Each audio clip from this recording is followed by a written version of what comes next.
The G80 M3 is probably the hottest sedan in its class right now, but I just wanted to introduce y'all to its competitors. First off, we got the W206 C63, and while it does have a lot more horsepower than the G80 M3, everybody knows that you can make any car faster with electric motors. While electric motors may make the car faster, that doesn't necessarily mean that it's going to be more fun. Not to mention it now has a 4-cylinder, and it sounds like fucking garbage. It literally sounds like a Subaru. Such a far cry from the 6.2-liter naturally aspirated V8 of the first C63. So pretty lame in my eyes. Next, we got the 8W6 Audi RS5. Now these are a damn good looking car. The interiors are great, but they're just not as fun as a G80 M3. I'd hate for this to be a G80 meat rodding video, but I've driven one of these and it just doesn't compare. Next, we got the Cadillac CT4V Blackwing, and this is kind of an underrated one because it came out at the same time as the CT5V Blackwing, which kind of like shocked the world. Still a manual transmission in a car that competes with the M5, which is kind of incredible. This is a manual transmission in the car that competes with the M3. And if you ask me, this car sounds way better. And I think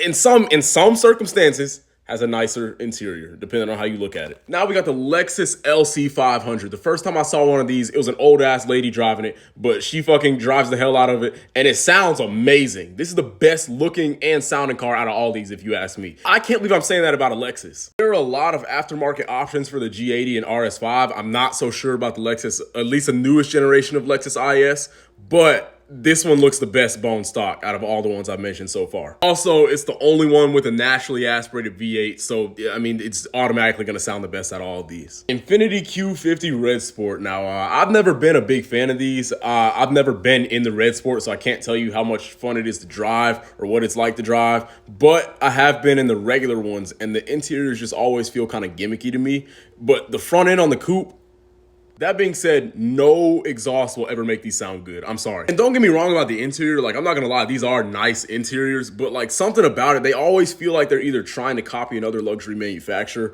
or they're just trying to like make something that seems like it's fancy, but it's like once you actually like use it, it's just not that great in practice. That being said, the aftermarket for these is great, and I've seen some really cool builds.